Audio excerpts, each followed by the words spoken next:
God's sake, leave it alone. Wait, leave it. Wait, leave it. On this video, I thought we would go around and have a look at the spring crops that we planted. We've already had a look at the winter crops, so I'm not going to go back through those. We sort of know what's good and where it's good, and where it's bad, and it's still the same. The situation's still the same. The bad fields are still bad. The wet, where it was wet over the winter, it's still wet. It's not still wet now, but it's left, patches and all sorts. So, but there's one or two good fields there, and there's one or two worse than others. So we're over at Jim's farm, and this is where we planted beans and barley over here. So this is where we were. I think it was middle of March. So I thought what we'd do is have a little look at the beans that we planted first, and then we'll go and have a look at the barley. Then we'll go back to the farm. We'll go and have a look at the oats at the farm. We'll go and have a look at the cast seed.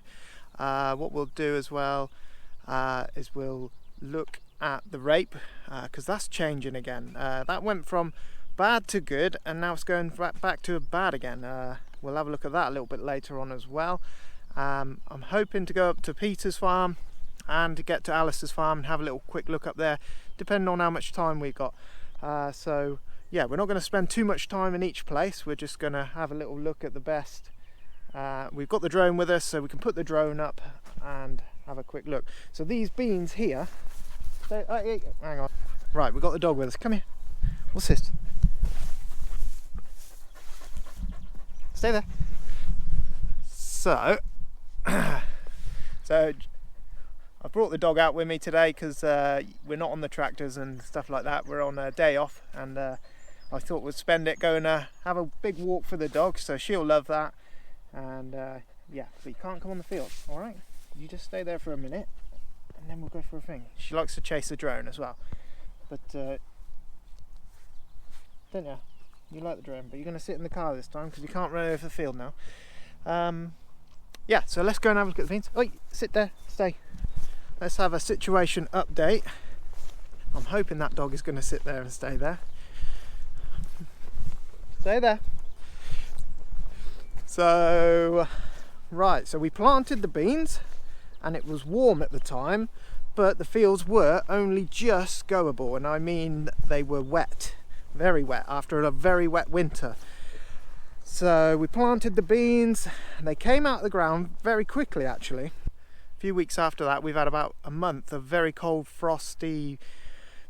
mornings, frosty mornings. The farmer tells me that beans absolutely hate the frost, so they've sort of been frozen in time. They've grown a little bit from what you see here, and you can see across the field. The field looks actually really smart. The farmer came through with the combi drill on this field, and where we came through with the combi this year, the combi actually looks a lot better because it's got the power harrow attached to it, and this was in straight into ploughing.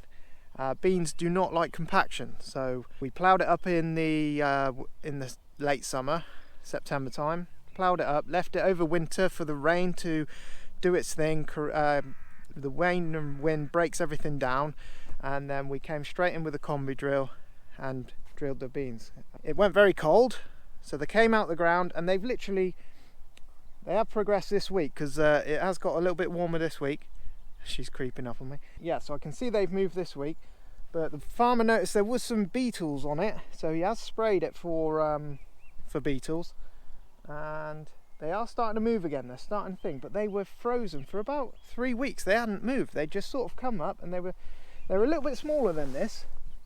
Let me show you what they look like.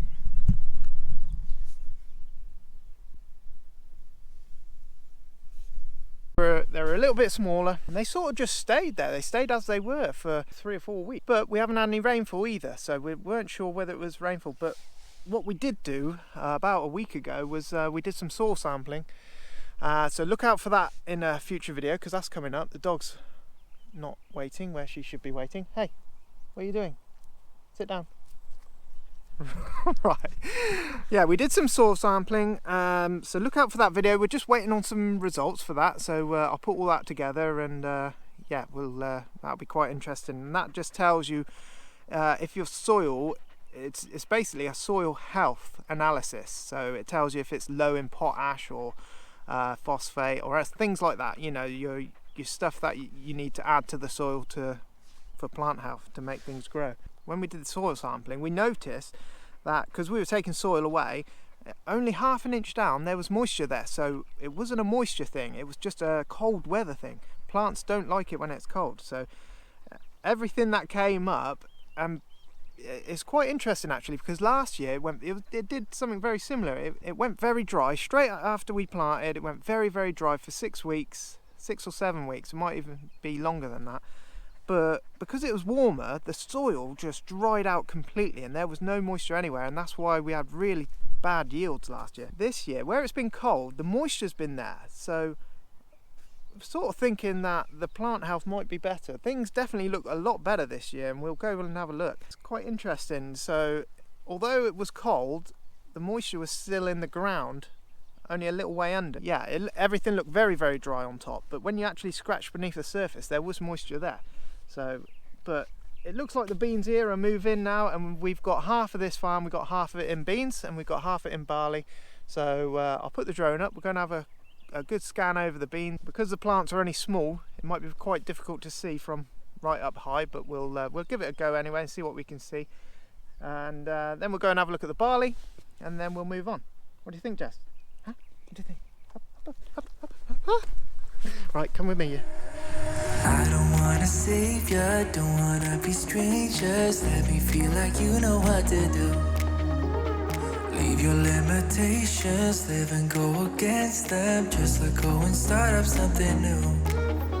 Cause I know that what you planned out, everything that you built up, isn't what you want. And I know the life you're living isn't that fulfilling. Let me help you out. Lay your love on me. Leave your head and let your mind be free. Save yourself and leave the words you spoken. Cause some dreams are meant to be broken. Lay your love on me. Leave your head and... So that's a little look at the beans first off, and to be fair, they look pretty even throughout. I did notice a couple of patches of what looked like black grass. I don't know, I'll have to ask the farmer coming up in one of the fields. But now we're going to have a look at the barley. We'll actually have a look at the field that young Andrew drilled for the when he had his first go on the drill. So we're going to have a look at that. Now, what is noticeable in that field, not this one that we're in at the minute, there's loads of dog walkers around there and I can't film in front of people.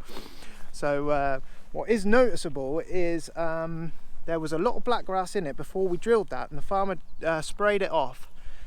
I think he sprayed it off the day before. Now, what is noticeable is where we've planted into that black grass is thinner. Wherever the black grass was, even though it's died, it's still thinner throughout the bits that had black grass in it. The plants are still there, they're just not as thick and not as big as the plants that were planted with, you know, out of the black grass. The farmer tells me the black grass has the same effect as the oats do, which they lay like they don't let any other plants grow around them. They give off a certain toxin. I can't remember the name of it. Farmer P did tell me what it was, but I can't remember what the name of it. Pathogenic something.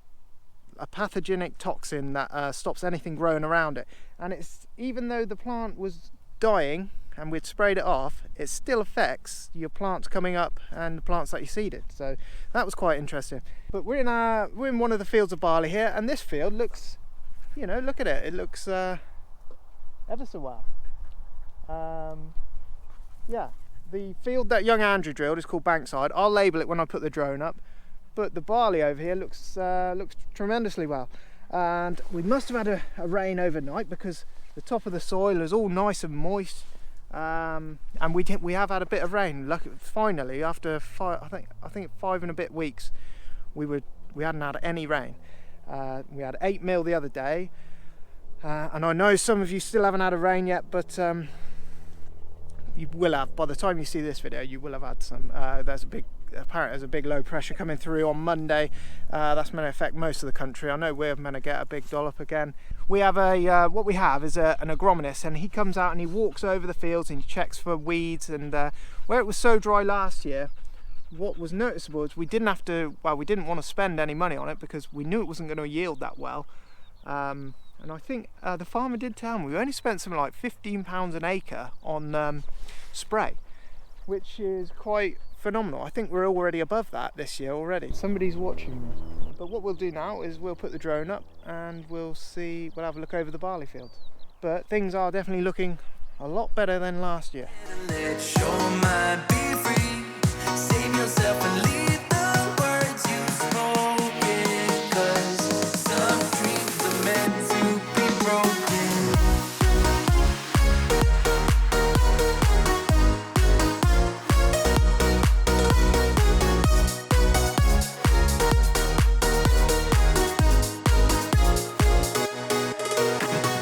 Tear down all your visions, go against the feeling, make them fall like gravel to the floor. Only when the dust sets you start to regret all the things that you've been fighting for. 'Cause I know that what you planned out, everything that you built up isn't what you want. And I know the life you're living isn't that fulfilling. Let me help you out. On the whole, I think we've done all right up here. There's one field up there that we had to come back and plant. That was last planted actually. Oh god, I've got a bit of a hole here. Let's try not to get stuck. That'd be embarrassing, wouldn't it? But on the whole, the things here are looking pretty good. You know, there's some spots here and there. You probably saw in one of those fields. There's a big dark area where it doesn't look like anything's growing, and these are just renowned spots that are, you know, where the soil isn't that good, and you know, it lies very, very dry, stuff like that. So, but on the whole, the coverage is pretty good, and you can see I flew down quite low next to the where the blackgrass was in Bankside, and you can see the plants are there. They're just not as big as the others around them. So it looks like there's no plants there, but there are plants there. But yeah. Right, we're going to go back to the farm and we're going to go and have a look we're going to have a look at the rape, we're going to have a look at the car seed, and we're going to have a look at the oats. So we're going to do that now. We're down back at the farm now. We're just out the back of the farm. This is one of our Timothy fields. Because it's been so dry the last 5 or 6 weeks, all the fertilising that we've done, and it's been non-stop. For the last 4 or 5 weeks, Keithy and Peter have been fertilising pretty much non-stop in all that time. It was getting to the point where we're getting back to the same bits of land, and the fertiliser from the first time was still there. Because obviously you've got the winter crops and the spring crops. By the time you've finished all your spring cropping, it's then time to re-fertilise the winter cropping. This grass is actually nearly at the point it was last year, where it wasn't much taller than this last year, at the end of September, when we had some nice weather, and we were cutting grass this tall. This year we are hoping for a little bit better grass. Look at the dog in the grass. Come here, hey, come here. Having a good time, aren't you? You're having a good time. The rains only hit us a couple of days ago, 3 days ago, so all that fertiliser is just going to be mixing in, and everything now, you know, should be doing this in a few weeks' time when things have really got going. But we can, if we got time, we'll come back and we'll look at certain fields and see what the difference is. But where we fertilise now, everything should just get going, and we should have you know, the growth should be phenomenal. We are getting some higher temperatures as we go through the week as well, and the higher temperatures, warm weather, warm moist ground, you know, that's all you need for growth on plants. This is where we're rolling on one of the other videos a few weeks back. These are the oats that we put in. Farmer wasn't 100% happy with how they went in. It was sort of going in, and with the weather we were having recently over the winter, you don't know, you know, the next day you could be finished, you could be stopped. So he persevered with it, and he got it in. And if you look at that, I mean, it really doesn't look too bad from where I'm standing. And these are supposed to be a new variety of oats, and they're supposed to be a good yielding oat, a good vigour. So they should, you know, they should get going. Just waiting for these rain clouds to pass, and then we'll put the drone up again. Right, and out the back of the farm there, or out the front, I don't know. Yeah, out the front of the farm. We had the winter barley out there. If you remember, if you go back to the videos where we had a look over the crops over the winter, it was ever so wet out there, and yeah, the wet just took over the whole field. There wasn't a lot left in the end. So we replanted, I think we replanted 3 of those fields, and we left 2 at the back there. Looking at them now, we're a bit 50-50 whether we should have just gone and redone the whole lot, but we've left the 2 back ones. We'll see what they do. I'll fly over there. What I'll do is fly over the oats first, then I'll take the drone. Hopefully it'll reach from here, and we'll fly over the barley out the back. Then the other side of the motorway we'll go. We'll have a look at the wheat, and we'll have a look at the rape over that way as well. But these oats don't look too bad. Leave your love on me, leave your head and let your mind be free. Save yourself and leave the words you've spoken, 'cause some dreams are meant to be broken. Leave your love on me, leave your head and let your mind be free. Save yourself and leave the words you've spoken, 'cause some dreams are meant to be broken.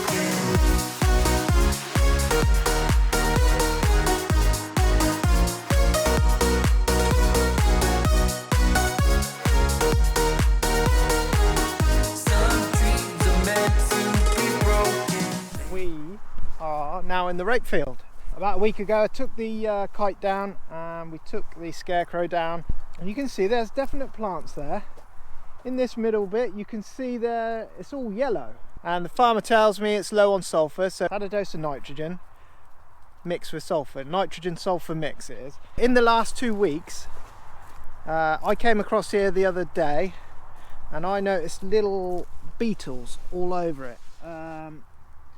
And the farmer has since been out and sprayed it. If I'm honest, it looks like the yellow is going back to green. We only fertilised it a few days ago, so it does look like it's going back to the right colour. But when I was over here taking things down, taking the kite down and the scarecrow down, I was having a scan over the plants. Actually, I can see one right there. Let me show you.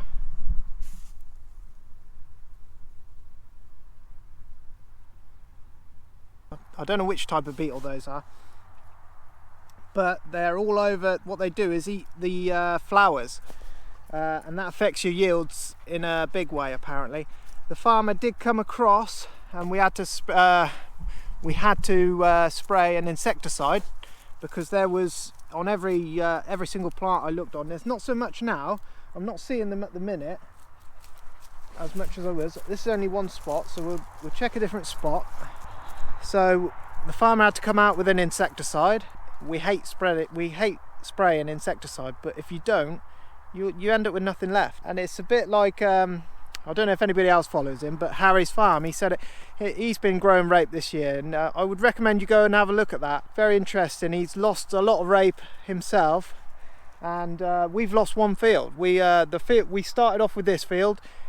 We spread the rest of the seed over a bigger area, and that just disappeared. It went from plants being there to nothing over the winter, and we ended up spraying it off and starting again over there. Right, I'll show you here. You have a look. Hopefully you can see them.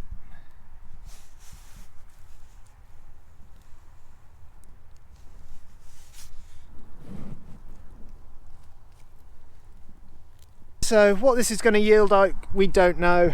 We've spent a lot of money on it now, so it's going to stay here until harvest. Farmer thought it looked like it was coming back just after Christmas. Once we put the scarecrow in and the bird scarer, everything started thickening up, and it did look quite well. Farmer did predict then that we'd get at least, I think he said 2 tons. I can't be 100% on that. But I don't know if we'll get 2 tons out of here, but I'm not sure now. We got these are yellow plants. If you look at and apparently that's low sulfur, so we have fixed that. So we'll keep an eye on this, see if the yellow goes back to green. Hopefully it does.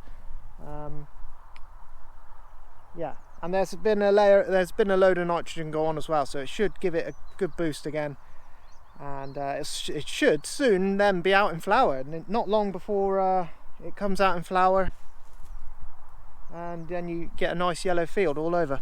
But yeah, it's becoming very, very difficult. I know the farmer won't grow rape again until things change. It's just not worth it. You're just pretty much flushing all your money down the drain. I don't know, we'll see what we get out of this field, and we'll tell you what we spend on it and what it's worth, and I don't think we'll see a return in money on this one, that's for sure. But we'll have some seed for, you know, if we ever do want to try another field, but I don't know if the farmer will.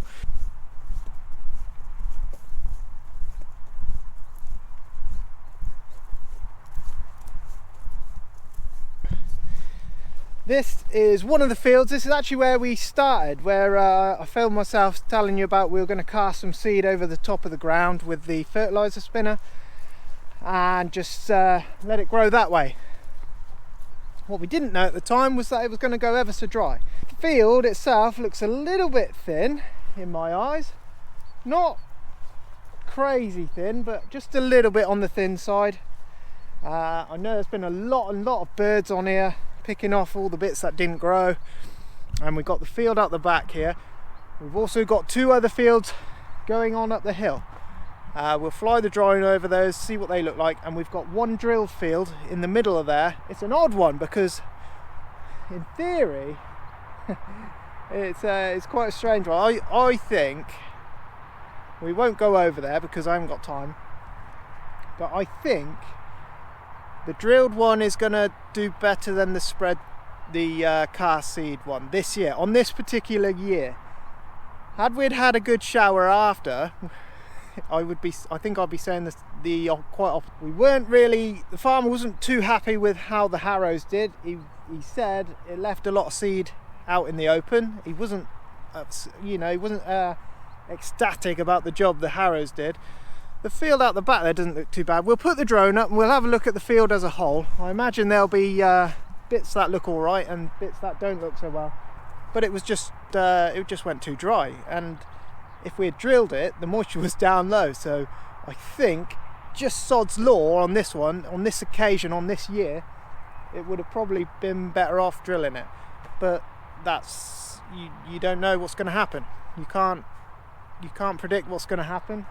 But I've got a feeling the drilled fields this year on this occasion will out yield the cast seed.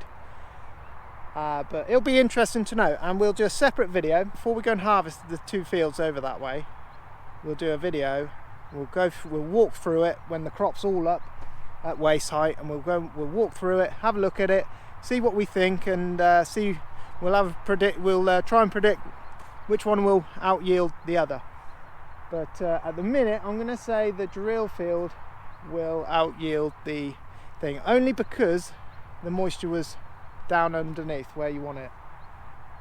Had it rained after, I would probably be saying the other way round. But we'll just see how this does. I can still see a lot of young plants, so we get something called second tillage, which is where you get your first lot that starts growing away, then it rains again, and there's still some seeds there that haven't had any moisture, and they start growing. So you get two stages of crop. It's actually quite annoying when it comes to harvest, because you get bits of crop that are ready and then bits of crop that's still green, and then you end up having to spray off the whole field so everything goes off together. It's a bit of a pain. This may end up being a two-part video.